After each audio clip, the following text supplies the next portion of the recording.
jeunes yi Sédhiouwaas yi fii jeunes yi bëgguñu def dara te loolu moo warul am ñun jeunes dañoo war a bañ loolu sax ñëw jeunes yi Sédhiouwaas yi bëgguñu def dara ñoom dañuy toog doxantu yooyu noonu te loolu du suñu kii nu mu tudd du suñu ndam ñun dañoo war a won suñu fulla ak suñu fayda mooy ñun bëgg nañ def lii lañ bëgg a def loolu lañ bëgg a def un point c'est tout et vraiment jeunes yi xam naa ne moom ñi fi nekk moom ay jàmbaar lañ ay jeunes yi am courage lañ bu ñu jàppalee tuuti rek appuyer tuuti rek gars yi dañuy dem loolu moom du ñàkk donc loolu laa amagum pour wax voilà yaakaar naa ni kaddu yu leer nañu donc di leen wax ni Ndeye Awa Sow moom jeunes yi dañu war a subir formation bi nga xamante ni moo leen war a jàppale ba ñu taxawal seen dëgg quoi donc loolu dafa am solo donc ngamire sa muruna yekuma ko yafa man ni ka kona comme ça nga kambe ma molbe voilà man ni ko ni sural mo be fanje dal quoi bidum fa man ni ka kan ko dafa mon ko ba mais ngamire comme be sejule donc voilà c'est forcé no fana yekuma fo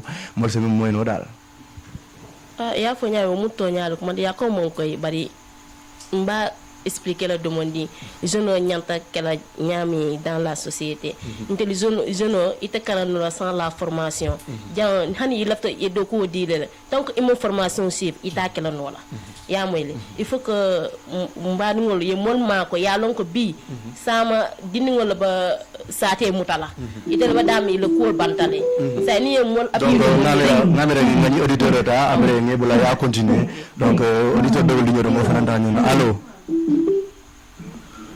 allô. Bonsoir. Bonsoir.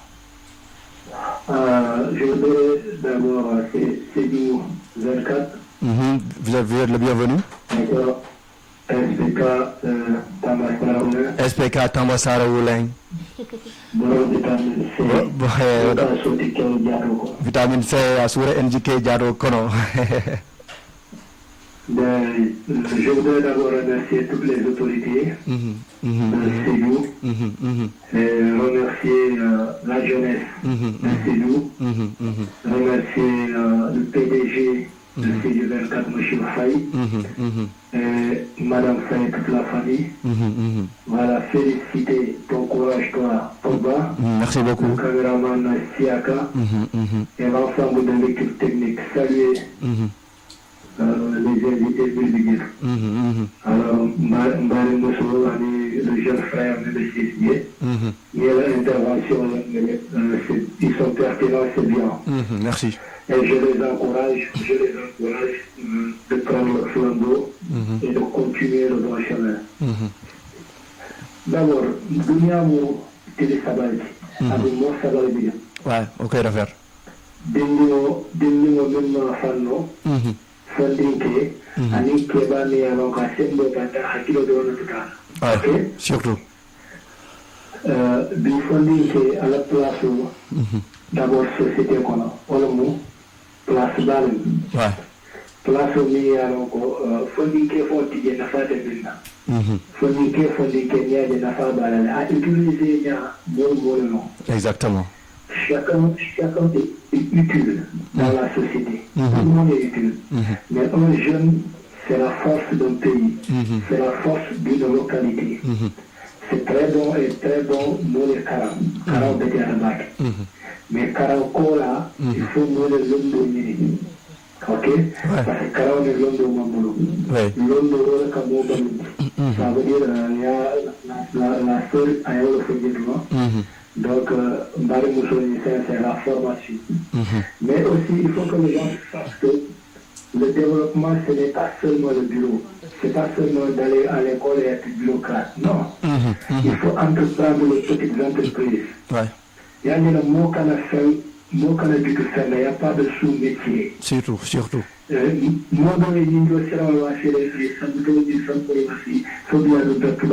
ok, d'affaire. Ok? Ay kusoto, ay kulundi, ministre of Formation soto. Model bi yeto ñol la nafulo do xayma wote ministre Jamal Bulu. Jama dina man si école. Donc waxtanu fa la jëm fondi kewli ya donc il y a le jour de l'école le monde appartient à ceux qui se lèvent tôt, ça veut pas dire que nous comme 6 heures du matin, non.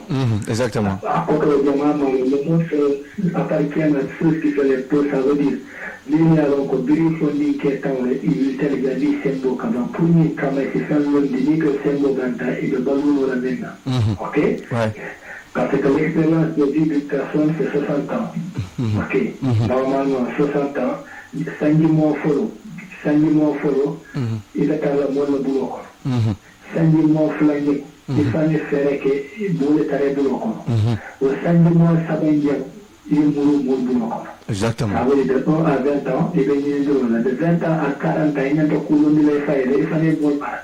À partir de 40 ans, c'est un beau comment j'étais pendant 60 ans, 80 ans, il mourut. C'est important. Si. Puis, fonding que on a eu ama coulon de adulte, coulon de la plus coulon de ça. Il y a des fonding que s'il fallait faire, mais il y a encore un coulon dit, il est dit qu'il ne peut que le coulon de ça, c'est pas comme ça. Donc, le Sénat, ça coule, il y a la dunia organisée, probablement c'est assez long. Surtout.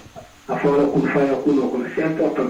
Il faut que les jeunes, madame, alhamdulillah, faut dire qu'il faut du faille au Bénin, mais hakilo le man se fait local, de Mouna Moutale, de Mouna Boulala. C'est important. C'est très important. Et de Mouna Moutale, de Mouna Boulala. Alors, il y a fan du Bindibina, pour le mettre aussi les mains. Olum café tubawa furu doko mesende ol kadon kaboka kudo ke ni atre la karaw ma jafa parce que foni ke jama de sur ko de la kala mas ko di il passé di dikiri mo le dum tubabu do la mari da karandiro la akamalo sa akatulo sa tout le reste après de dikiri na terna o buka dunia samba foni ke ni sandi tan ni c'est ce que 18 ans 20 ans il n'y a pas de fane balon kudo la ni mo ko konton dina kana da so dina si mo dina surtout e tay fane ñefe ni mam na so ya mo e mande bari yake di mani do ni mo wala do ye do fo fane mara do su de kala fay ni to ke wala ila sa de ko ni ta region do ke yake ni kame fane do sen blandi mo le fay ñami mais ni fondi ke ni a fondi ke ni ta so monda a ni ta ni 13 ako sente kere mais sente kere kamana mo sente pour sente soto ngamira de c'est important parce que bi bullo do mi be sedu ko rajo ni ta mane bari ala 1500 ka ko ya san so ani mo ke control de bari da su mo dile o ko la ni mo di dali manan ko la dile wa sedu mo belle bi ko fula de la ngate de tangana yele bi alhamdulillah rabbil c'est ni ka be ni ka sen so ke ni ko enseignant bu ka soto si ado fulo le bonan dile suwana tay bi iba fale be samuto wasi la kene ba fale samato koto ba genre tu vois donc faut dire ni la tantilol ibe lori faye ni so fudu bi to faut dire te aw sanye ba lola do ni ta ba bi tiro donc min to mi tan comme bi kire mo le bi tuba budu karo mari ka bi suba abu kila ajuna pour ka fenkina do be ka de la ki va se développer min do konta ko de développer la ni min fana bi do fana ta salon di wala parce que mangu bulu ki de sa te de sakira na me ta ka dina la be do ngamira de o koy refaire donc le jeune c'est la force d'une société un jeune il n'entale ni la karamo mandia fa hani karanta fa e fere ke formation ki mais bi jeune bi le karamo de la journée il est métier de ani man kala muta e molo ni de mandula kute ko ko le se bin muta no bari ni danta e kamere ni la kabelo sonia ta de na kilo ni ke sendo c'est ko to dindi e be sawle ko ti alors que le monde tourne vite ce grand frère bien de boulot ko de ça ce que moi ok donc après qu'est-ce que ça va là ça ne peut pas aller donc je demande à mes frères et courage au mieux solo ni momo e sendi ni courage inchallah ça calme do quoi faire là ok do marché do no manga lo se do manga di do se di kana ko la se là au moins ni fait di da pino je no do camion to do di ko le garage da kakanelo ok mais ka ni somonda ils m'ont fait maman là téléphone quand il m'était au cas c'est très important ngam la famba ça doit être que mi doit être que ça donal ou tal kana il y a des moussa et des diadia les quand est à bousser ou à fendi adou c'est pas bon pour un jeune surtout c'est même pas bon pour une jeunesse ou pour une société faut dire qu'il y a des canaux du Ghana ok di kan modul bi état de bulo fo ta fo ja wa fo ok ibe mu wandi suuro kono pantere kono je ɓe pantere ndi kono wandi suuro kono je foti jota e ɗi fansun koda fof di mbayata foti état zone lo donc il faut que jeune le son ka départ à zéro ka ñi ñefe merci beaucoup fanke américain wati e manke américain e fanke tubabu di e manke tubabu merci beaucoup kare kankar ko da tubabu la karte abari le sawana e ite ke tita tisa ko mine soalal ni kapo ye soalal ni bata kino de do fonka funkane ni awo la ka so ni tita ku mutala billahi ngamira wala vraiment j'encourage les jeunes mine metto niki ani mine ala ko bima e man tiki fama la e man tiki ba mala e be dikere ala ni da tarala e do no dika tigara wala e be masonerio to wala be mane bari alla e do ko la ba kata kan e be ka fe to ba washida o ke do de magasin to de magasin yel ma ko la pour kane bulo dai c'est important merci beaucoup c'est très important pareil dernier ma coupe la aller sur 2 minutes pareil comme musol c'est pas que la mal di musol de ni wa fola musol de toloto musol de kudola mais ni na tan tele asungu tin na man ke so ba to de ke da wuli di rozel adu mun na sumu do ni man kala man kala di roto ta do ko la pour kane do dai mais bi ni connexion mini la bebe ni mini ma si bu connecté di dano ko la man kala fen roza ba malum suba ba don ko kado abe man ke tafasi parce rentabilité tigi abuka sundundi na ma ke ka bondi merci beaucoup donc j'interpelle la jeunesse au moins de contribuer au développement de leur territoire c'est très important le fulla la fayda la nganya ngala la ba nganya la ba mais que non nganya tambi ta kan mawlo buka critique on dans la kali e kadu vive la jeunesse sala baraka merci beaucoup tonya kiri nanda divine mais c'est bon à dire donc merci beaucoup ngamera wolon serigne pade kebeti donc ñu auditeur mbel ñu to ngamera wasabatu no folo donc nga les Aoublala kuma kawni laban donc Serigne Pade remercier de tout cœur donc parce qu'à chaque fois il est avec nous donc ngamera ndawa donc mi commencer mi ça là-bas. Ok, comme na fa ñame mo la ñi bado ya fa ñame Pate Kebe pourtant mu photo ñalom je dol bidjane i mankaran mais il will tale pour kata do ko ñini et pourtant pour ye do ko soto amanki mu élève voleti amanki mu élève voti ñanta wala e 40 la wala formation ki wala ba do ko soto ni sa do to tay ta wulo ko leta lol ñini wallahi fo mu ko doleti wo ko do niya soto c'est le propre objectif au créer sans autant que mo batu ntel ñanta wala kelan hakkiloto mbal dal la bandingol mba mañol ni fa mañol akol mol alumol makoy samantele ba société soto mutala ñi duniya to man ya ko na amon koy je m'excuse ni ko ko ya mo betia mba dali ro kelal ya ko baake donc merci beaucoup ngamerande away fanana kuma kon asenatale modo yamole nouveau donc ka fallait juste que na invité fulol den koy kuma la fo mial comme ça khasiara baakel dal donc je ne le place au société kono donc place kende bala bablu donc comme ya fa nyamin dal satel avancement bankol avancement abe asunda jeune la parce que kebal wolele il jamano kele donc ngamira nin kebal bodo ci jeune la ndere l'état donc we nafa soro bakel dal ka fo moli dal mbewili nga do ko ke ngamira c'est le moment opportun comme ya fa ñami l'avenir appartient à ceux qui se lèvent tôt ma fa mun nga wilu suba ju non mais les gens qui se lèvent au moment propice donc ngamira wala nafa soro surtout dans le cadre de la jeunesse alors donc mo bolo côté to ngamira mbitala na deuxième partie du mal comme ça concerne le rôle des jeunes dans la société pour le développement alors indiqué bi tay buñ la laaj yow selon toi lan moy rôle jeune dans le cadre du développement jeune lan la wara def pour tay ji ni mu andi développement ci une société donc yaakaar na mën nañ jël bi donc di wax auditeurs yi di wax ñi nga xam dañuy appel nañ résumer sen cadeau comme ça ñu mëna may débat ñu mëna may invité tamit ñom tam ñu wax sen cadeau allo assalamu alaykum c'est du 24 TV wa alaykum salam grand fo ñu woyé ak tour bi naka la man maa ngi lay woowee depuis Kaolack quoi maa ngi tudd Lamine Savané yaa ñëwaat daal ñu ngi lay siyaar. boobu maa ngi def Séni foofu si biir sax. yeah. man doomu Séni la.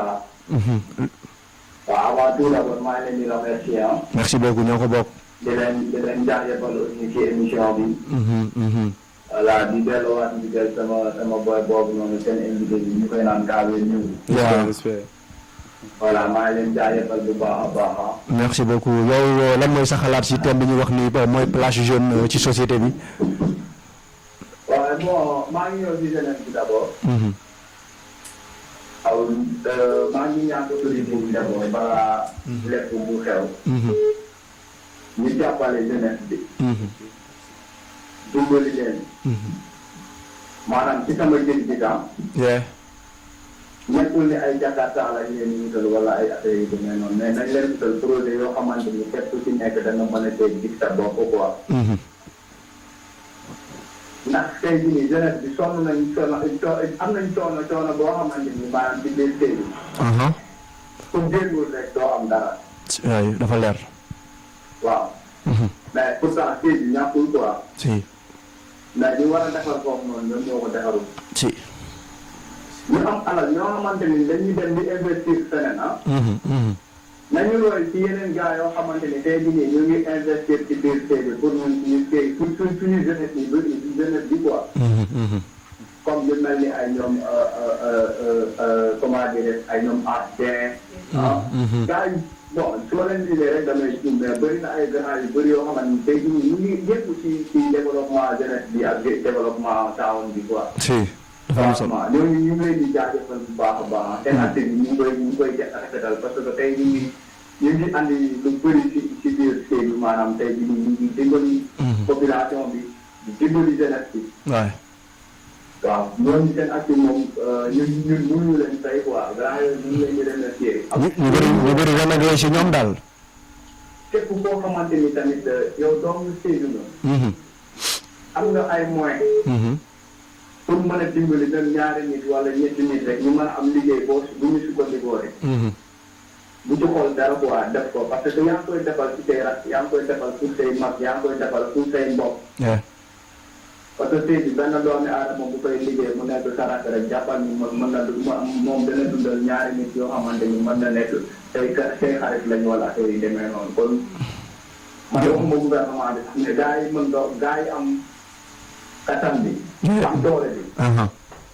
waaw nañu investir ci bi quoi ñu bañ a di génnee wala ñeneen ñi di jógee fenn ñoom kese di ñëw di investir ci bi non non tey bi ñu ñëw ko moom développement bi ñun la. incha allah ñoo ko juddoo yaree ko magee ko am ko lépp. waaw merci beaucoup.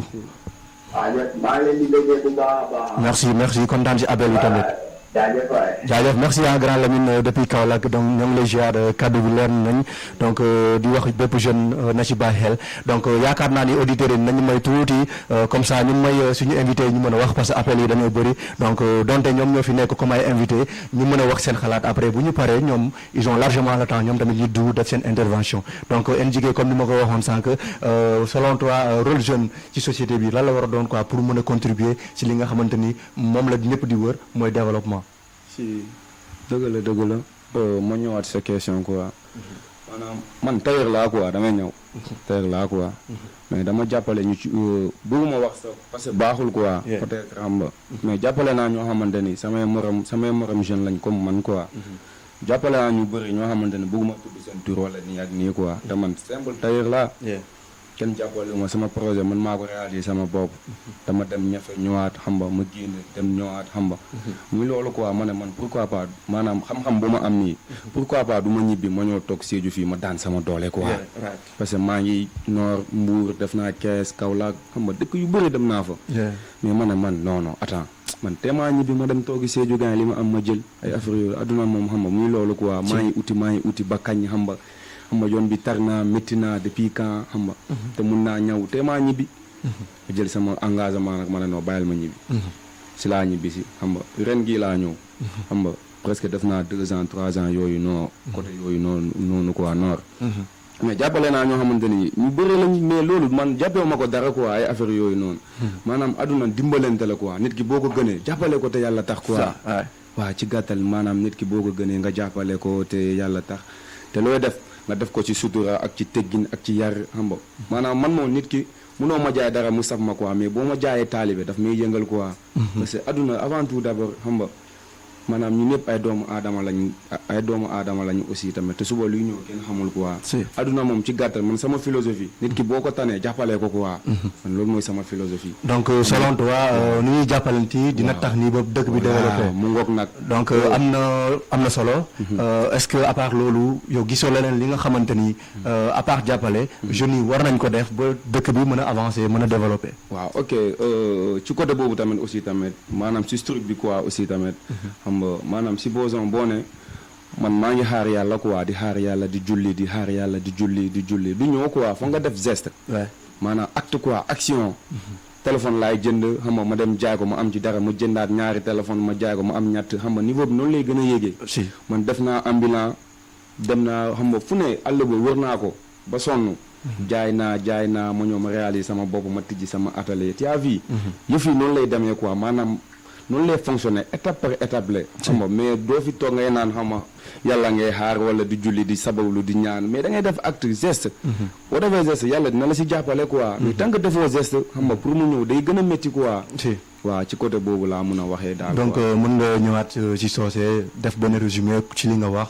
pour mbaɗi manninkol fana mun ɓe lamoyro la wala fana samoyno yokkuma kam fo parce que importance bala soro daal. waaw si comme naa fa ñaam te mun tayiral ti place o ɓe mbulu namol maakoy la ñoo xamante ne xamuma leen te yàlla tax quoi maanaam na philosophie o ni fi saata mootiya maakoy quoi ci gàttal naa bota wala aussi tamit i kana si ke bulo daani alaye alamina la waati juma e ɓe axe ole ke e ɓe acte ole ke la ala ye dankuyma quoi maanaam ni téléphone kilimbe bulu ya waafi ye fula soto ya waafi ye saba soto ya waafi ye naani soto luulu niveau ko kewol ñaama kon nag affaire o bool ñaama xamba kuol bool ñaama mais ni ko ɓe sileɓe ala batu la day gën a tar fait action ke quoi après ala ye dankuyma jee daal quoi waaw wodam man noonu daal donc merci beaucoup indiqué kuma kaw ñiñata ala kunda donc ka fale ko ala kuma kaw dal ni nga résumé wala on fonni kel nga fere ke nga wili ala mobe les gens donc comme ka fanya en français aide-toi le ciel t'aidera donc nga mere wo ay nafa soro bakele nga wili nga bula kana kuota ka be ka yakaro ta ka semendi alal dal donc nga mere ndey awa il faut na wol question ki mu samuri kanna donc di la laaj selon toi ban rôle la wara la jeune wara def pour li nga xamante ne mooy tax ni dëkk bi mën a avancer ñu am li nga xamante ne moom la ñu tuddee développement. waaw nga wax dëgg la man de sama côté laa koy jëlee man déjà élève laa aw ma dara mais quand même maa ngi sant yàlla bu baax xam nga lu tax ma wax loolu dama daan jàng école wàcc 14h30 ngoon di dem yi jaay fataaya et pourtant xaruma kenn may ma. est-ce que mën naa xaar sama yaay mu may ma. mënu ma ko. te lu may jaay fataaya maa ngi koy dajale. maa ngi di waaj a dem Dakar pour uti ay marchandises ñoo placé. parce que damaa xam ne instant pare naa ci formation mënumaa toog di croiser les bras. loolu moo rafetul. dëgg la looy def lu nekk da ngay ñaan yàlla. mais yàlla bay sa tool. loolu la ñu war a bañ. yaa ngi dégg jeunesse da nga war a jóg. ñu bàyyi toog ci jotaay yi. man surtout ataaya man lu may gën a métti damay xëy suba si dem école. ñu gis jeunes yi di si mbedd bi di toog ataaya. ndeysaan. te yow ataaya leer na ma yow jëndoo ko de. da nga dem taxawaalu kër paate jënd ngeen togg ataaya ay paate du ma ko amee xam nga ko. non te yow yaa ngi toog jotaay kooku moom di xëy mu dem mu ñëw fekkaat la foofu. yow waroo koo nangu. loolu la ñu war a bañ. yaa ngi dégg. moo tax ñun jeunes yi man lu may ñaan jeunes yi surtout. ma ne la comme ni mu ko waxee rek. lu may wax loolu lay ñëwaat jàng taxul nga tekki. ko ci laaj ko ban classe la yem.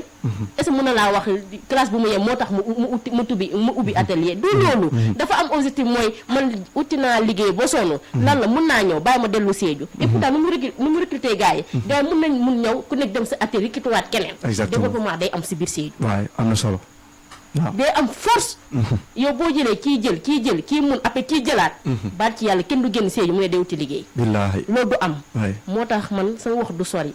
man de maa ngi ñaan jeunesse sénégalais yi mooy jeunesse sédhiouise yi. surtout jël leen jëm leen bay gerte ngeen di bay ñi di bay bari ci borom jete kenn ëppale na alal. borom salaire bu ñu taxawee fi ak ñi bay. bu xool seen double salaire jaaykat gerte salaire yi loolu la ñu am. te ñun loolu la ñu war a bañ. yaa ngi dégg. suñu moment yi ñi daan suñu doole ñi daan seen doole ñun tam nañ def loolu. jaay jël crème jël glacé nga jaay. ñu ne la diw mu ngi jaay moo gën ñu ne diw day sàcc mbaa moo ngi taxawaalu. loolu baaxul loolu du suñu ndam comme ni ko waxee. loolu moom loolu la ñu war a def. donc merci beaucoup kaddu yi leer nañu hani kabi kana fasi donc ngamire samuruna yafo kawnam yalon comme ça dol kol moy dol kol fo la man nga kawanti pour mon fa ambel la moy la wol fana sa fonu donc ni ngam bani nga tempo musical ok donc voilà après ngam non débat kono yo comme na fa ñami man ya ko mo koy bari sa katin kati parce que mbama ñol mo dol bije mo suwa kam moy e bo siri bo mol la moy la comme exemple na fa ñami te mu élève de fente mbulu mais ni jita chaque jour 14h30 mbapa ñetal mi ta fataay wa fo parce que mu non laftale sama kula londi la seju jang moy bi nin tata ne ko do mu dajale allo oui assalamualaikum waalaikum salam albenya mbijam fa la tento ko tande tano tanante go seju 24 lo seju 24 lan kay ok mba konta no jumala mani be kilo la mun dole ngejo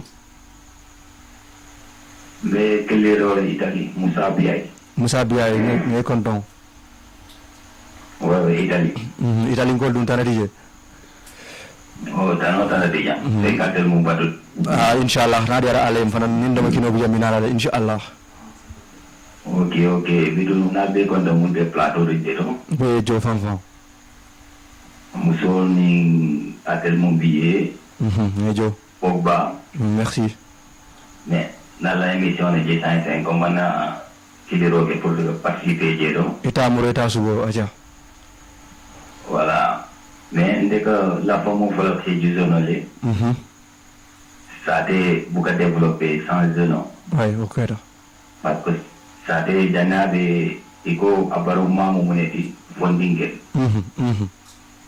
parce que bitilo nyadran de la alpha le munge bi ma fenke c'est catastrophe pour nous parce que nyade ça a été développé da motina bola ça a été do da comme na c'est développé da c'est que yi billet ko la bakale ouais parce que bitilo ni ya jibe ça a été jama billet bi développé de les ça a été dimna ne ça a été développé da te funding ke mu yalo ne ko bi imam ko kata bi ya batu be ye 40 ans soto ça sera difficile parce que funding ke mon budget de bitilo to nya de be damendo ko gel mo soto bari ku fanani mo soto nyaaw nya ite fananga nyinne ay o ko da faire parce que 40 ans mo ko kusi moma ko la baki wala nyaji we nun na bawlo mul be tuba du jande wole etal jamalo Sénégal billahi mais bitilo mul be Sédhiou mul be Dakar mul be Casamance be ni e bulol fay nyonkan e sobe ya muda Sédhiou be tumo mundo biya bola jel waaw parce que ni ko le gouvernement badula gouvernement de ko be kenola mais il faut dire que le fond il will te yele et aussi ku jama bije isa kenole parce que c'est il faut dire que mon le muliala ne ko bitilo be sawar limne badol fanam bije be shirtine ouais ala do ni be shiri ko ba de la batola ateta leela laram akaba be kele ade kenola parce que hadama di non na fi ko di bar alo man kan na fi ko de mun ka ke aka di wala mun be shiri aka ba batola aka mbatu jeto fam parce que ma ko moy ko ila la on to ba be na tele voilà e fonni kel bi ni ete ko eta seju ni fonni kel man ku muda ete balon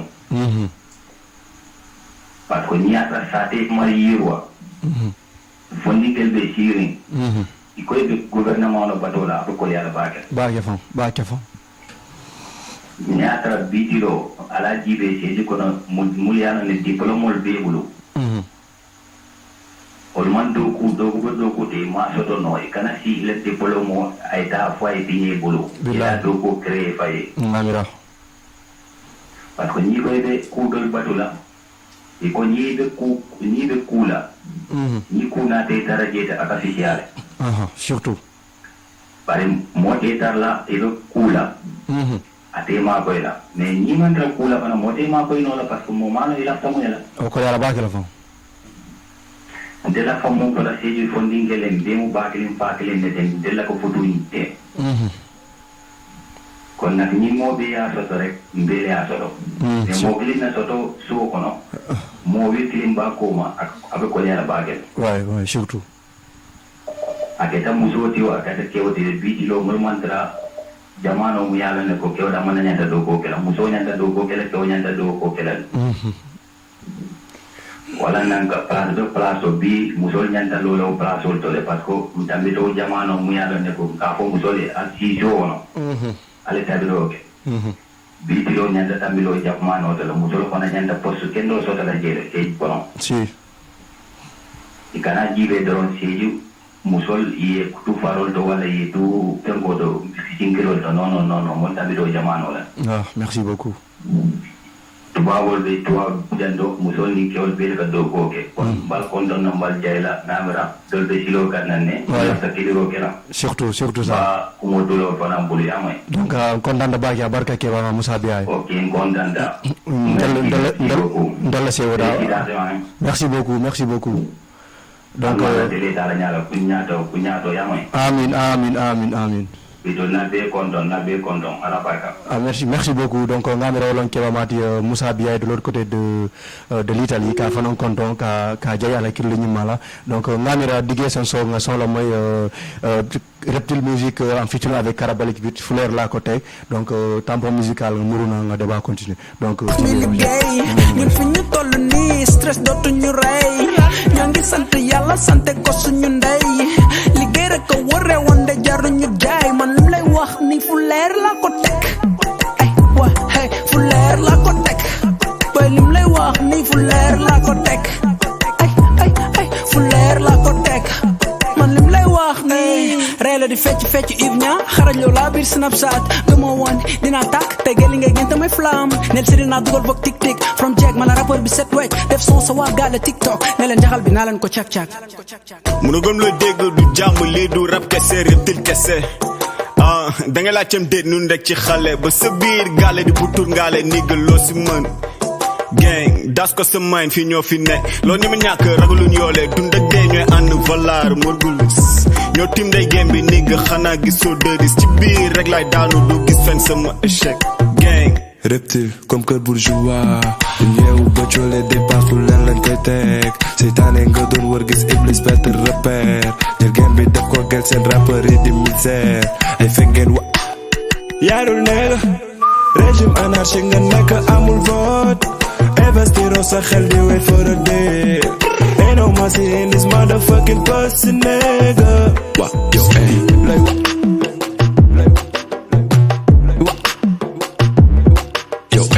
lay wa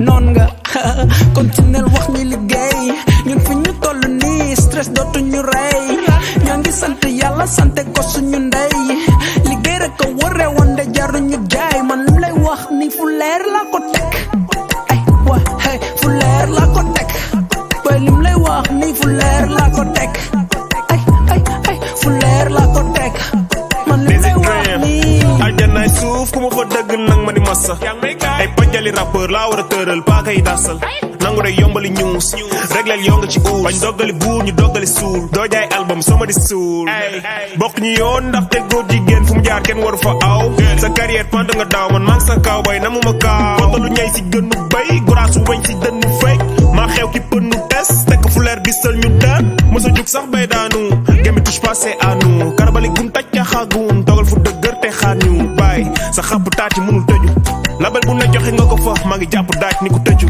wecc bi ni nga yàqu taal fu leer laa ko teg ñoom musuñ def lu neex ñun saa boo ñu déggee booy sa xol day gën a feex ñooy xorom ci biir cin bi kaani si sa bët yi dañu bëri doole moo tax fu ñu seen jóg fii buñ na yaa fi mën su la neexee bàkku reptile si digg géew sa papa sa day tàccu fu leer ñooy kontaan loo sa mère dëng xewi ni ndeer kon faw nga sànni xeer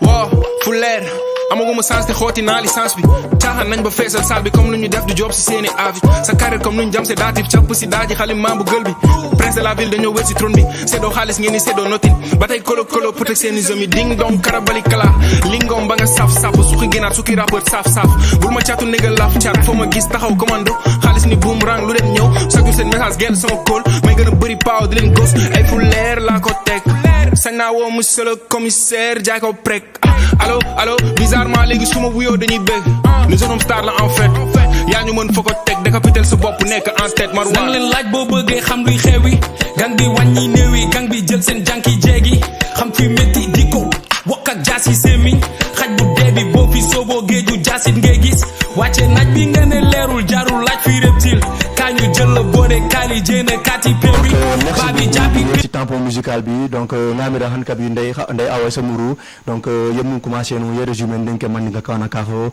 mole ko mole alon dal fonike la place fonike la rôle autant pour moi ala kebaro société kono pour mun satina saté ni se développer dal ye résumé ndenge mole ya mole pour mun satina mol fana se hakil ni ma soto jira ok nde mun fo ata genyala nko fo ninke ye wili eta do ko nyini amanke karantara rek ibasila ye eta bota ay recruter wonte ibo wile fo ye fanson ta créer ya lon ko nyin karantale ay diplôme sotale bari ala ma khadje eta yata barate fo wita ya fanson ta créer bari kasi jota yoto nte fa mu jeune soti bari man la fi ya fo ni ko jeune seju rek yembelema ima fo parti ima fo samba yembele fo kon bi ni ko jeune tiñata rek ba fo lentel bele tiñata kon kanta kana son kon te mbo jeune sol dani la ni na wilta altata senola ibe fonso ko do soto lale comme ya fo nyami ni e kontondi la ikan la fi da so modila ni sima bi ni fama dépense mo di sam ni adi ala abafu ya soto munta ni ya fa entata no senola na soto abafu la ndima yakatale ba yisi tay fama kontondi la e da so modila ay simon hani bita so eta fengo funa ite bo sini rek ite ma mo ma to yake nyami aya soto ite fa nyanta ngini kay te yake nyami ya créa te fa eta wonni aya soto ne ata ya bundi fana ya bundi memba sila siloka mbakan ko bondi la o diatal culture mo diatal mo lo ko sano bitala li na kuma ta daado fona ta bari wo bakela ite jita do ko wolal fako bayita ta ye baydi sûrement nte no mbol dan le jeune so leni no wile ne effort oké ngir yalla ñaan na len ko joglo ñu def effort nak seju mëna am changement bu changer fi rek ñun yeb dañuy contact kenn du xey di dem kër dëkk jambu mba di dem essayer di ray suñu bop te fi amna liggéey OK merci. Donc merci beaucoup encore une fois je pense que kaddu leer nañu tay dal di leen wax ni ay ñaari kangam ñoo fi teew donc nit yi nga xamanteni comme niñ ko waxé tubab ce sont des têtes pensantes wax nañ li nga xamanteni dafa am solo donc encore une fois di lancer ben appel ci jeunes yi nga xamanteni ñoo ngi fi qui sont en train de faire peut-être des choses qui sont remarquables donc ñi gëna yoko ak ñi nga xamanteni nekku ci def dara ñu jog xam tak liggéey xam pour dëkk bi mëna avancer quoi ndax té loolu lañ soxla donc di profiter occasion wax auditeurs yi ñi nga xamanteni dañu bëgg appel di leen wax ni ñu limiter sen cadre yi parce que mën nañu résumer en 2 minutes en 1 minute li ñu bëgg wax vite fait parce que dafa am solo donc yaakaar ni mën nañu dem ci 3e point bi nga xamanteni moy la jeunesse dans la politique pour le développement donc tay indiqué donc suma lay laaj lolu parce que bu ñu wax développement dinañ laal ben aspect bi nga xamanteni ñepp loolu lañ xam modi politique donc politique dafa bokk ci li nga xamanteni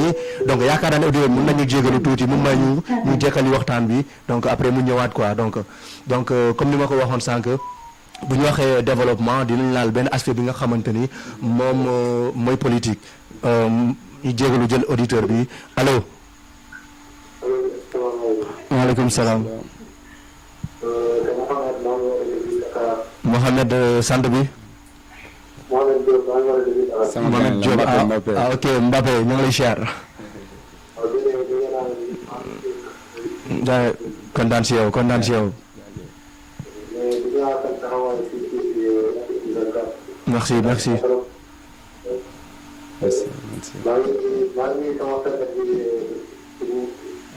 Respect frère, respect.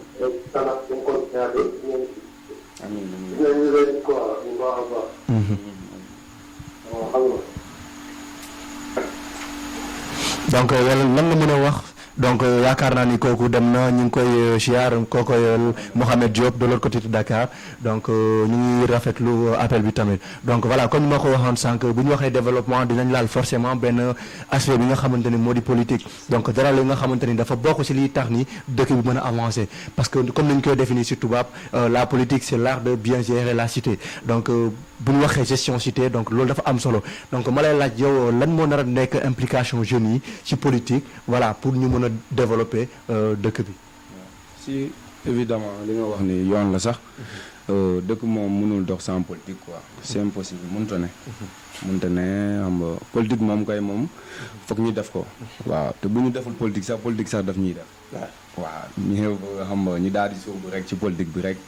waa dugg ci xool xam nga maanaam politique maanaam jàngaat la quoi maanaam da nga ciy dugg nga def ci jàng quoi aussi tamit boo ci duggee aussi xam nga daa am li nga ciy jàng. kon loolu moom waaw maanaam dëkk moom mënul dox sans politique quoi c'est impossible waaw foog ñuy politique daal quoi. waaw foog ñu politique waaw. waaw ba tey ci cadre politique yow selon toi lan la jeunes yi war a mettre en place. lan lañ mën a teg wala yan acte lañ war a def ba tax ni seen dëkk mën a avancer ndaxte ñëpp dëgg développement lañ bëgg daal. waaw xam nga fii mooy Sédhiou daa am ñoo xamante ne dañuy defar daa am ñoo xamante ne dañuy yàq. yow mun nga ñëw nga tabax sa clôture ba nga xam ni moom léegi moom ça va quoi impact. xam nga yaa ma gën a xam sa mbaaboo yi jóge fee ñu ñëw yàq ko et tout ça après nga recommencer à zéro. waaw boo ci taxawul wala boo maanaam boo doonul borom passif sax di nga dem ba nga décourager quoi. jaru ko ay affaire yooyu maa ngi tabax sama foyer am naa ci yaakaar xam nga beneen sa mbaaboo jóge foofu yàq ko. xam nga di coup xam nga da nga ciy nekk xam nga am ci ngëm-ngëm xam nga man maa ngi def lii. mais après xam nga ça va quoi. maanaam politique moom du si ñàkk daal quoi man sama gox maa koy setal. supposons sama gox maa ko war a setal quoi. exactement. kii xam na ci dara Siaka am na ci dara maa ngi koy nuyoo passage xam na ci dara. fan yee passé suñu gox ñoo ko maanaam ñoo jóg jeunes yi ñoo jóg. mooy comme li ma la doon wax dóorandoo xàccandoo et tout ça xam nga ñetti camion suuf ñu tas ko defar suñu gox ay affaire yooyu noonu xam nga député bi jaar foofu noonu maa ngi koy nuyu grand bi suñu député bi maa ngi koy nuyu jaar na fa xam nga yëkkati dara jox ñu ko sa gox yaa ko war a setal bul xaar mairie ñëw et tout ça ay affaire yooyu noonu ñun moom loolu moom maanaam dafa yàgg ci ñun quoi dañuy jóg fighting xam nga xaaruñu kenn si lenn quoi ci gàttal. waaw li ñuy def dañ koy def te yàlla tax. après on avance quoi. man moom ci gàttal sa gox yaa ko war a setal daal quoi. yaa war a jóg xam nga takk sa ndëgg. nga defar sa ndëgg maanaam sa koñ sa gox ba mu normal xam nga ceene quoi. xaaruñu politiciens yi tout ça wala xaaruñu gouvernement yi tout ça. sa koñ yaa ko war a setal quoi ci gàttal. waaw donc bu ñu demee si wàllum liggéey. jeunes yu bëri dañuy yaakaar ni politiciens yi kese ñoo mën a def de telle sorte que dëkk yu mën a am ay emploi donc ma lay laaj selon toi est-ce que jeunes yi tamit mën nañ am part de responsabilité si li nga xamante ni mooy pousse maanaam mooy tax ni dëkk am liggéey dëkk am ay emploi ba tax ni gars yi mën fi toog liggéey balaa ñuy dem feneen. waaw c'est vrai supposons maanaam ñu nekk ci kanam maanaam suñu njiit yi. maanaam ñoo gën a am doole que ñun quoi. waaw supposons man 100 000 laa am ma bëgg réaliser benn projet. ku ci mel ni xam nga maag Abou Diop du ñu diirante mbaag bokkuñu level yi. benn sax maanaam suñu njiit yi ñoo ŋànk affaire. xam nga ay milliards ay millions et tout ça ñoom seen doom yi ñu ngi ci école yi cher xam nga ay affaire yooyu noonu. ay troc xam nga ay oto ay affaire yooyu noonu ñun. supposons man yoruma sax vélo. mais man maa ngi liggéey maa ngi daan sama doole. maanaam gis-gis yi ñoo bokkul. vision yi ñoo bokkul. xam nga maanaam ñun amuñu doole quoi. waaw du ñu doon benn daal quoi foog ñu def ko ndànk et tout ça parce que suñu njiit yi ñoo nekk fii ñoo ŋànk affaire yi daal. waaw. donc Semuruna la kuma kaw ya fo en forme de résumé. donc mun ko mandika kaw la moy wafana ke ngamira auditeur do li ñu wafana ci ga allo. Waaleykum salaam. Keba ngi kontaan.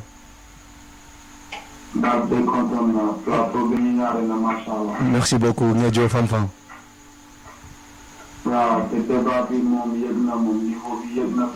Merci beaucoup Kewama Eso Diatou. Amin. Voilà, comme on a parlé, c'est le 24 mars, pour presque 2 heures du matin. Parce que ça a recours Sobealo surtout. Auditeur de Moté contre la Montée de la Morola, nous joueurs par Facebook. PDG contournant. Bédiola Fanfan. Ani Pogba, vraiment, ani caméraman, ani Mumbe Tonko, on a pas trop. Merci beaucoup pour le à comprendre. Voilà, et pour vous dire qu'arrêtez mon matin, c'est un thème pertinent pour le magical, le thème de la Mumbe là. Merci beaucoup. Parce que l'État va vivre dans la région de Ségou. Je ne le sais affecté mal, Effectivement. Alors, à Ségou, on a des centaines d'hectares de terres non cultivables. Billahi. La pluviométrie au niveau de la région de Ségou.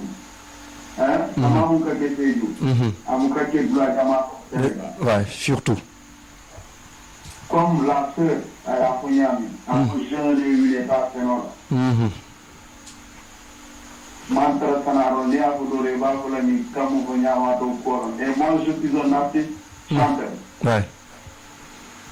Mais cette année, j'ai fait 5 hectares. Ouais, c'est colossal. Donc, ni mon la Sadoko, la Mantra Sanaro, sans billet de mon Kenya. Ouais, beaucoup de le faire. Il doit Kabona et Polo, de Nambona et Polo, d'Aïta, Fataya Wako. Donc, il n'y a pas de sous-métier comme SPK à Founyami. Si. Mais pour la jeunesse politique, il faut créer quelque chose, il faut faire quelque chose. Surtout. Mais si on attend tout de l'État, va côté développer là. Oui. Si on attend tout de ces politiciens, qui sont à la parole des coups, les Diani, la Dimbaya. Surtout. Jamais des parents politiciens n'ont pas assez du ni le salaire offert par les Barokas ailleurs. Billahi. Il demande où il y a un moyen à aller sur le pied, pas pour le cola, ni où il y a le salaire offert, il y a des Barokas par les Billahi. Alors, on a connu, c'est du politique là, on a vu notre cola, mauvais dans le bureau. Mauvais groupe, on a fait ça dans la politique là. Donc, initiative par exemple, quand les mouches regardent les structures de terrain, ça m'a fait modèle par la Billahi. Dantola. Il faut que les gens créent des choses, il faut que les gens arrêtent d'applaudir derrière les politiciens. Ils vont nous amener nulle part. Billahi. Il a Zimbaya, le Capino, qui demande les détogés. Ni après Bafola. Et sur le diable, mais je vous dis la vérité. J'ai créé des entreprises au Sénégal, au Mélan. Et je suis passé derrière lui. Aucun politicien, aucun d'entre eux ne dira que je vais d'applaudir les autres. Billahi, une fierté.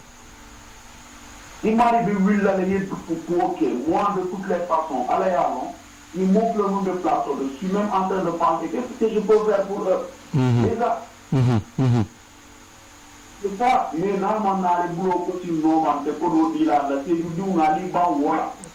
On est dans le cas. Et les artistes surtout. Ils ont les artistes politiques, ils bénissent leur fonction, ils bénissent leur beaucoup, pour nous assister à manger qui. Pour rappel, quand il est artiste en même temps, il est artiste rappeur en même temps, NJK KB Music. Très bien. Après, il dans mon nom, ça va dans pour les artistes le bondi. Bani mettez des boules d'eau ou des bouts. Amari ça voit un texte au fait de Jamou. Billahi. Jamou Aïta. Donc, xam naa ni peut-être ligne bi moo dagg donc ba tey mën na ñëwaat Esco Diato de l'autre côté de la diaspora donc mën nañ ko jëlaat allo.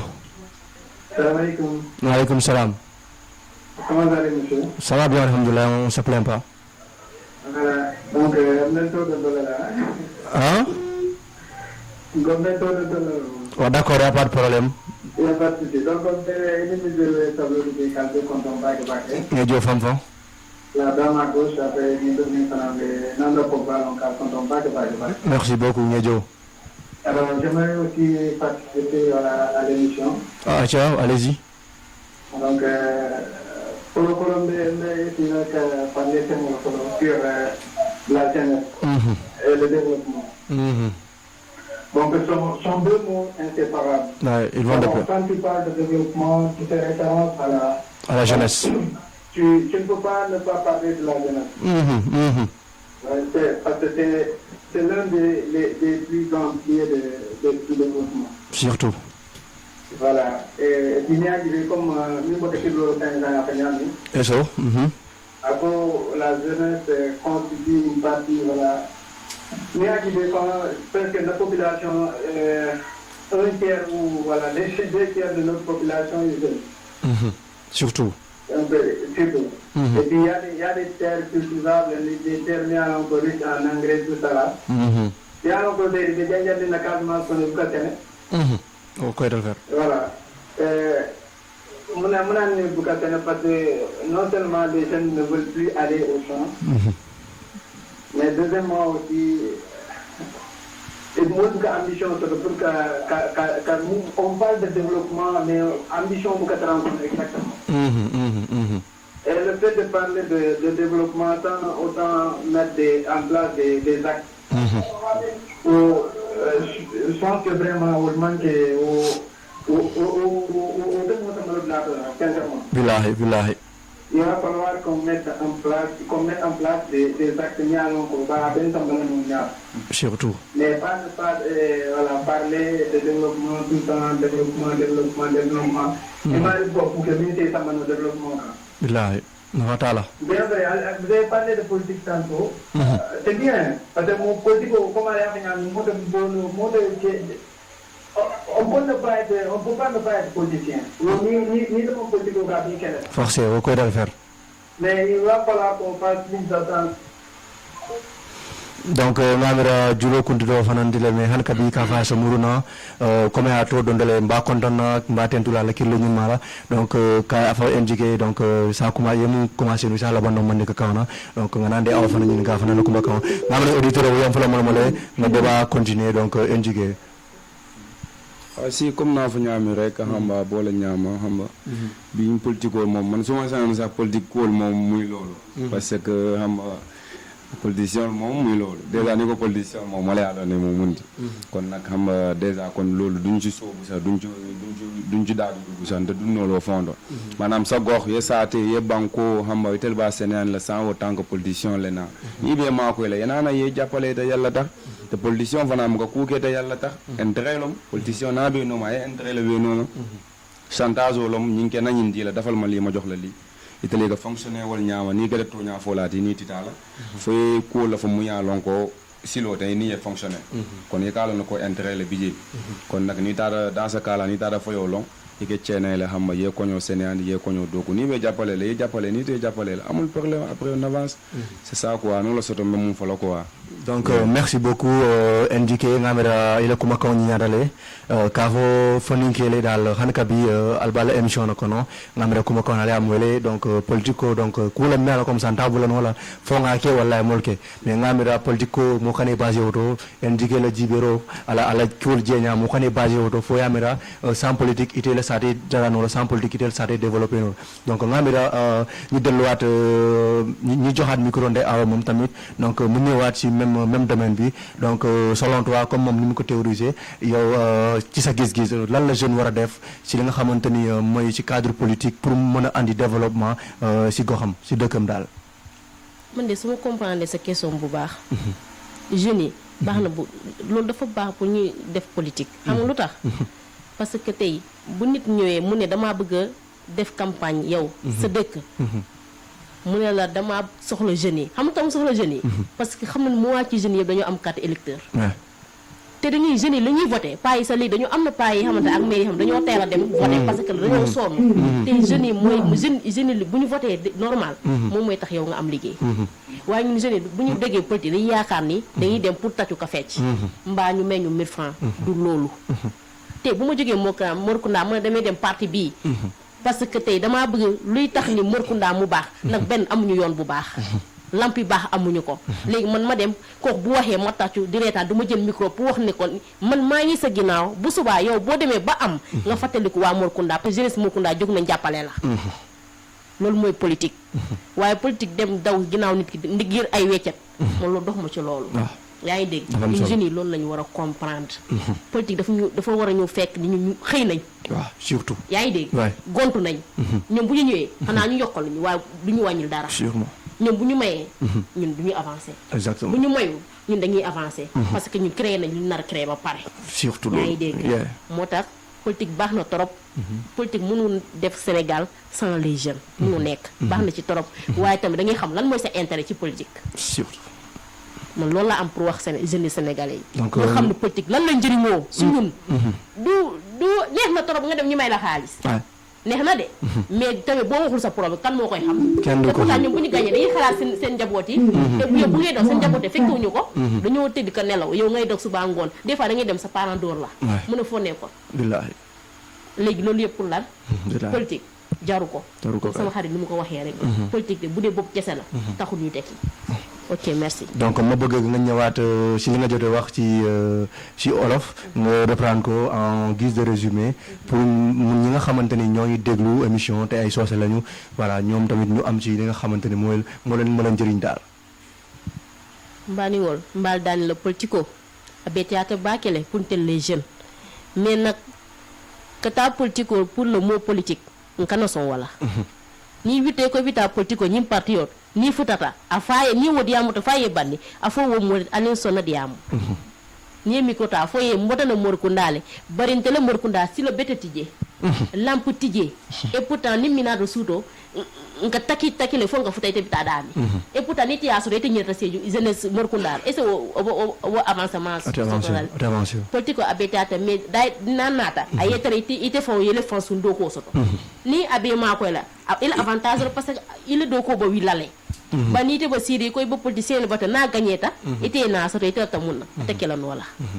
o mo le sati avancer mun ko bono nore kana jam politico ni asuri ko ikanyina sejun kolal to yalti itele botonan dami ika jela dada je les jeunes jeli ika do ko sotole et pourtant ya soto wonata yetar je yeta ye do ko ke pour ka pan ni nata jante tel to nya folé nyanta folé ma nyama fen mo mol muta kon nte wol soto pour ka folé jeunesse ni na nyaayele dunya sa tambitale kasi ke la ko wili ko suuno ok merci ngelo soto bo mu fala donc merci beaucoup ngamerande aw fanana kuma ko nyata ye kuma folo dal mi ala comme ça dal be foningel be nafala dal ka fale ko invité folo le kula fo bi ay nafa soro bagele foningel donc politico c'est vrai que kula mi ala ko tabano la mais ngamere comme de awa fa nyama ni indiqué donc ay tara ngana ko mo tam ben bitala minala politico ena ay kafuma pour mi satina ngana saté dada donc politico fana mo comme ça intérêt personnel jibé d'après ton l'exigiso kula mi ala comme ça ba clair pour l'intérêt commun donc quand on parle de l'intérêt commun ça va dans le cadre de faire voilà la promotion de tout un quartier la promotion de toute une ville donc ngamre lolu ça voilà c'est une importance mi ala comme ça dans de la dal donc hankabi ka falal balle émission no kono bi temo mi ala comme ça ka fo jeunesse et développement donc ngamre digé pour que invité so ye soufflé de mondi et ça ma ko no clip kilinto donc ngola moy en attendant invité les soufflés donc ngam auditeur be ligno de ngota donc vite fait après un clip là voilà donc ngamira ligno la fla contrôler donc asemuru na hanikabi que digé bula ka fa ay so son kilin wala clip kilin be o jibé donc ngara émission continue donc digé itamuro ita subo 3 3 7 6 6 6 6 6 9 0 2 donc mamira auditeur bo lignoto satano donc après ngana kilbo jibe nyona allo donc mamira wa couper les han kabiya se muruna donc ka fa digé voilà ils sont nga éviter so souffler de mundi e fonandi katu amandiya dal e tara siri ba diamolo pendant des minutes dal donc hanikabi que auditeur merci fanfan mon be kilo la de l'autre côté de la diaspora en Sénégal taran que mobe konton dal ka fale ko alkala télé le jibé c'est du 24 émission no boro la miala comme ça jeunesse a concerné hankabi dal ka fale ko alla émission al bolo kono ay nafa sorole foninkel mom moy émission la ngara bi ni bo bola jan ni pembe serale miala abe nafala donc voilà wala mu dunyati ko nyom ma koy nga koke nga kulandi sade kono min batina jeunesse o be fanje principalement donc kola après ngamira voilà c'est cool sita ko tente ngani kilibo jibe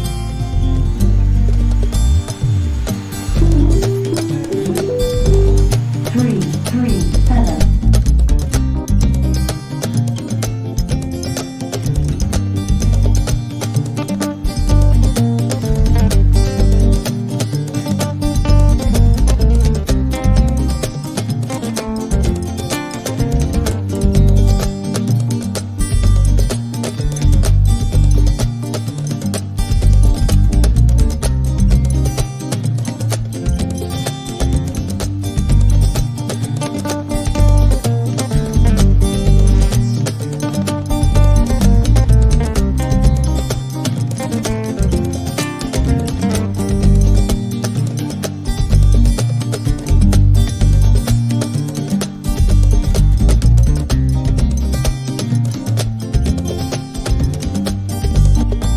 Sëñ Fallu mooy mbégub murit yi lu wéral bu yàlla moo ko def ci xol yee nun muritu laay galas la nuy bégee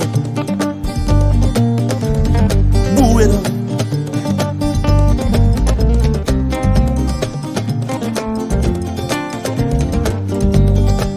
galas bàyyu mbeen mën naa ni ñépp la saf bu nu ko tuddee suñ xol yi day neex nun muridu laay galas la nuy bégee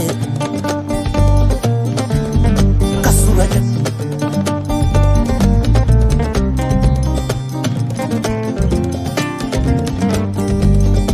képp kuy taalibe am nga sëriñ bu mat sëriñ muy sa wasila ci yoonu Bamba waaye ko ci xar xolam Sëñ Fallu lay bégee bu wel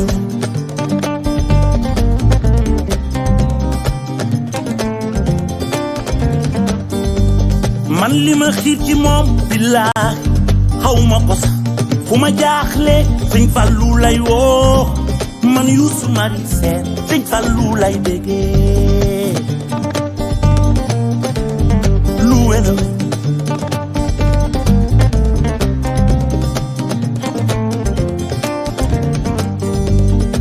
tey ma xamal leen man Youssou sama secret lu ma tàmbale Sëñ Fallu lay woo juróom ñaari yoon fekk bal ba tàkk na bu wér wér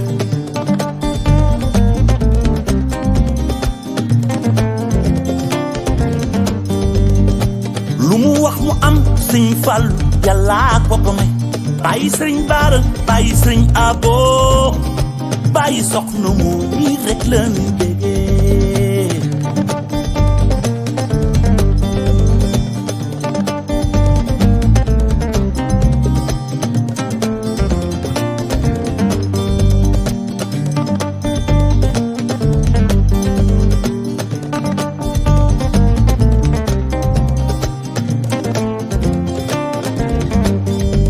Sëñ Fallu ma kiik yàlla ko boole ci xaritam bu ne mu am bu ne du am dara du am moo njëkk a miire armeer yi indi fi courant yëggale jumaay Tuuba ba noppi jiiteem jël juróom meeri soror ba tuddee lamp faal lamp baabul muridiina ma déggan demba bàyyi Gunda Faal bàyyi Asan Faal naaru kaw sara faal na ñépp jóg ñu yëngatu Fallu jar na ko na ñépp jóg ñu yëngatu Fallu jar na ko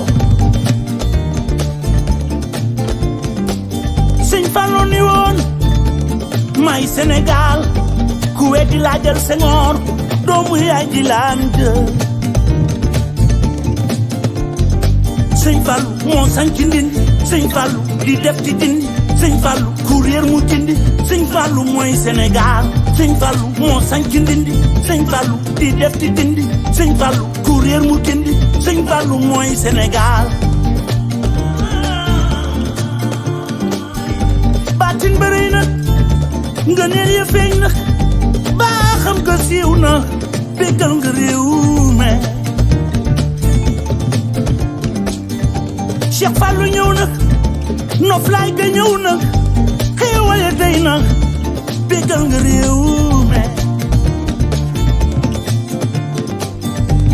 waayam du jàmbat Cheikh Fallou daa matali réew mi Cheikh Fallou daraam du manqué du def muy manqué daa fonk réew me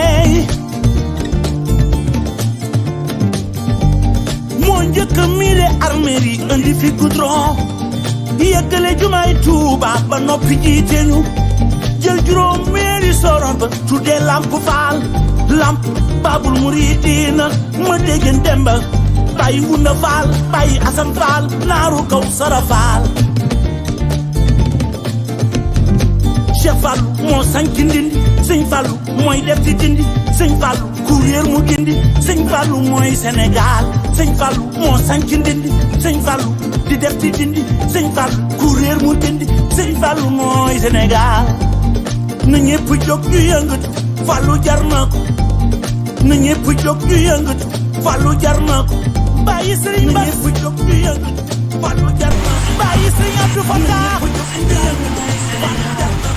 donc merci beaucoup DJ ci tampon musical bi donc c'était signé Youssou Ndour Sëñ Fallou donc di nuyu waa Touba ñi nga xam ak ñi nga xamante ne ñooy préparé 18 safar bi magal bi donc di leen wax ni yàlla na magal bi mu fekk ne yeneen ak seen wérgu yaram donc voilà je pense que loolu am solo quoi donc ba tey encore une fois ñu ñëwaat ci thème bi di wax auditeurs yi nga xamante ne ñoo ngi insisté ba tey pour dugg ci ligne bi mënuñ dugg di leen wax ni ligne bi moo xaw a saturé donc juste pour ñu may invité yi nga xamante ni tey mën naa wax ne ñooy borom plateau parce que man dama leen di accompagner rek donc ñu mën a wax seen xalaat après ngeen mën a dugg quoi donc xam naa dañuy jaar ci beneen rubrique bi nga xamante ni mooy entrepreneuriat et développement mooy li nga xamante ni yan entreprise la jeunes yi mën a mettre en place pour ñu mën a contribuer ci développement donc yow tey indiqué ma laaj la selon toi lan la entrepreneuriat bi gis ak développement selon toi.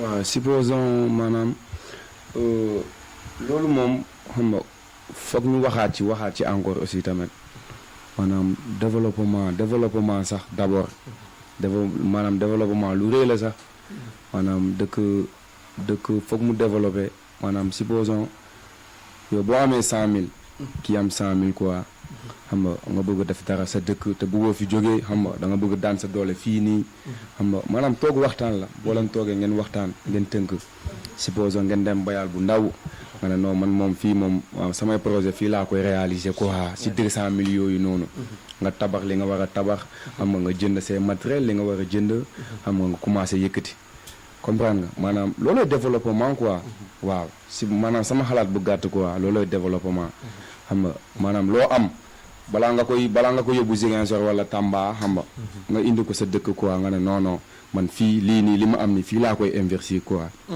jarul ne bouger maanaam di dem Italie xam nga nangam ak na et cetera dëkk yu bëri nii maanaam man Sédhiou laay toog maanaam si comme supposons man li ma def quoi dem naa Dakar xam nga am naa tuuti ma ne non bàyyil ma ñibbi quoi ma gestu ci ginnaaw ni ma ne bàyyil ma dem sama dëkk xam nga supposons ma tijj fa atelier wala ma toog foofu noonu ma liggéey quoi maanaam loolu mooy investissement quoi ci gàttal xam naa ni sama jàng sorewul waaye loolu laa xam daal yaakaar naa ni mu nga mañ tuuti ñu jël auditeur bi tamit allo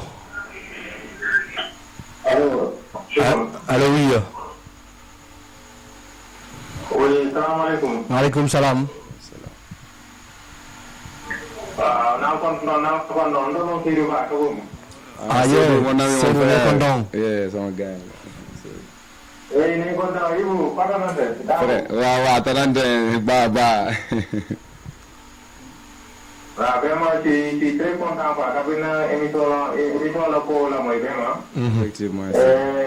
na thème li tamit kaa ko jeunesse et développement donc c'est un sujet très important mu kon mën na dund comme quoi. si right. vraiment ça remercie bu baax saa yi yu gudd maanaam ay mu ne ko parce que naa jël ñu waatoo ko daal vraiment. ak yëngu dans le domaine de l'activisme, c'est-à-dire que pour ñu interroger parce que c'est un jeune qui veut le développement. Effectivement, si. Ça la fait vraiment à accommoder pour projet par pour le vent pour ñi instant au niveau de Sédhiou actuellement. Inch'Allah, bina woro la bo be prendre la nadia ale. D'accord, Inch'Allah. Donc Kebama ngi content Seydou Ba Seydou Ba kabam ngi content anin kabam population bel ke be content ke tendu ke jay. Merci. Donc on a le problème de après naay bandi ya be la question répondre Inch'Allah essayer tara à l'écoute, y a pas de souci. Il n'y a pas de souci, merci vraiment. Je suis content et mes encouragements à vous tous. Merci. Merci. Merci. Alors, donc c'est des signes Seydou Ba de l'autre côté de Kabam nga fanan content nga tendu ka jay. Donc di la wax ni indiqué mën nga continuer.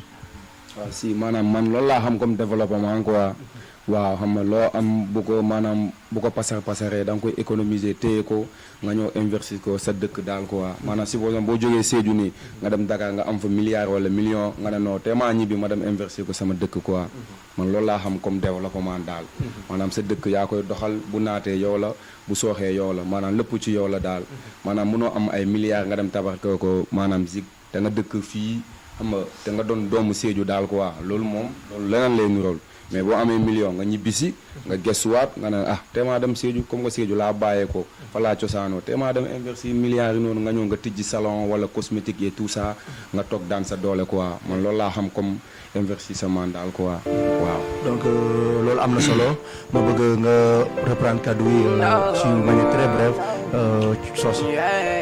maanaam comme naa fu ñaami sura kan maanaam ni tata ni ndole nata ye fen soto ala ye ma beta ndole so ga ta kesula ma ya sera na ko ma bota dam ni manam ni bon sun ko da man tere na tere mun manela may tawti khalla ay sati dul nafa ay population nafa ay mol fon nafa ay dol fon nafa sati ko no e fon sati manam ndewol nolo lon ko ko manam mala mbafa la ñaami manika kawna ko wa manam loolu laa xam daal quoi ñi taara ñi leen dirole soto ke seenang o soto ni yake ena fello banko ka yemol nafa banko fana ya a fanje da quoi wa wala investissement daal quoi wa ikana ta ka dula do yake sateto e bota dami waaw si donc ngamira o kuma kan letale donc Seydou Ba de kilo le 500 janin ko parole inde awla à l'africanon était en tant que indiqué quels sont tes projets pour Sédhiou le développement ngam auditeur ba yam fula mol molé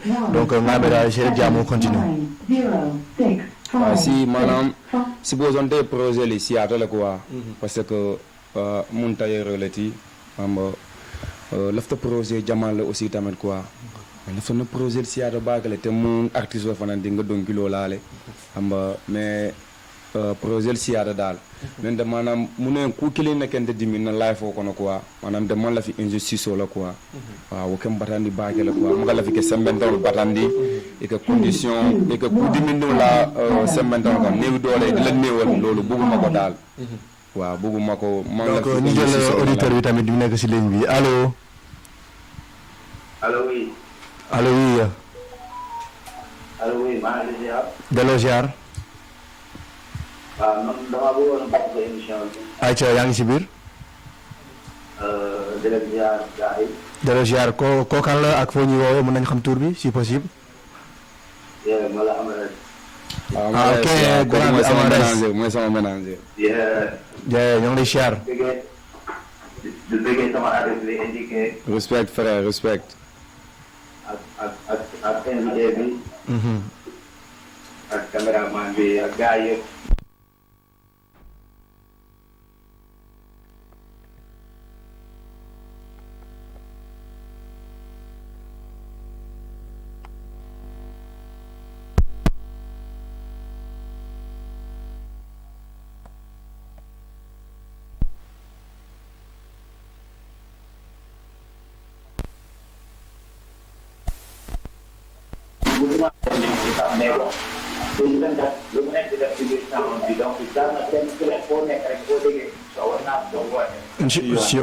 surtout. Voilà, donc c'est ni dugg ci thème bu sensible nag muy politique bi ak Sénégal. boo xoolee le monde tourne autour de cela. Effectivement. Voilà, donc c'est qu'il y a un problème qui est là-bas. Mooy suñu politique yëpp c'est personnel quoi. Surtout. dañuy waxante dëgg. Crypto personnel. Parce que tey boo xoolee crypto yu bëri man selon Facebook bi su ma toogee di xool réseaux sociaux yi lu may gis lu bëri. ministère yoo xam ne daa wut leen bu amuñu ko rek ñuy gaar. mais ñooñu bu doon dañ doon saa suuf loo xam ne ñun ñoo askan wi yëpp maanaam population Sédhiou defe naa du demee noonu. mais ku dem rek gisul boppam rek lu jóg commencé gaar. ndeysaan loolu du yoon. wala bi demeewul noonu. tey jii nii maa ngi gis dégg nga sax sax moo ko liggéey comme tawu mu la sama koñ sax su ma def. si waaye. benn bi jóg di defar ñooñu. ñooñu ko war a demee te war ñu xaar ak seen système. effectivement. waaw seen système dafa war a ñëw bu fekk si la nga war ko lii ko la yow boo ko jàppalee man damay def. après moom mooy toog mu ruus mu ñëw jàpp. voilà c'est ça te en plus su ma soo xoolee Sédhiou waaye dañoo am complexe. ñaata Sédhiou waaye nekk des temps fii ñu tabax fii ay immeuble ñu am fi ay magasin ñu am xaalis bu dul jeex. pour la part dem la investir Sédhiou. billaahi billaahi. en plus mentalité bi nit ñi dina am Sédhiou boo demee kaw nga génne sa xaalis dëmm yi dañ lay lekk loolu amul benn faay. yàlla na ci pour nit. c'est des idées archaïques. boo defee foofu noonu jaar dañuy naan xaw boo eggee foofu jaar dañuy am doomu jiw léegi am xaalis. ñu am moo am lu ñu lay def. waaye mentalité boobu tant que mu ngi suñu Sédhiou nga avancé Sédhiou bi ñoo ko war a avancé. billaahi dafa leer. léegi yow boo xamee nga toog wala nga toog feneen ba defar dafa boobu noonu. fi mu nekk bëri na teew ah Sédhiou ah Sédhiou bëri na teew. billaahi. waaw boo xoolee loolu la ko demee boo gisee ñuy tardé ñun ñooy tuur changement Sédhiou bi ñun dana loolu moo war a changé mentalité yooyu moo war a changé ba suñu kër yi mën a def. te nañ bàyyi politique bi fekkante yooyu noonu après la politique on est ensemble peu de temps bu ndaw la ñoo bokk ndey ñoo bokk baay. billaahi billaahi. dinañ gis ñoo xam ne dinañ turoo ji ba xool di turante famille yi di jàpp loolu boobu defal dinañ ko liggéey. billaahi.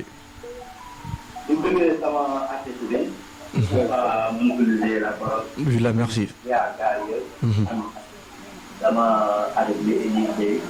merci. ñu ngi def lu naaj tamit. surtout waa Sédhiou tamit jàppale ko. xam ne seen doom la ngi évolué ci musique bi.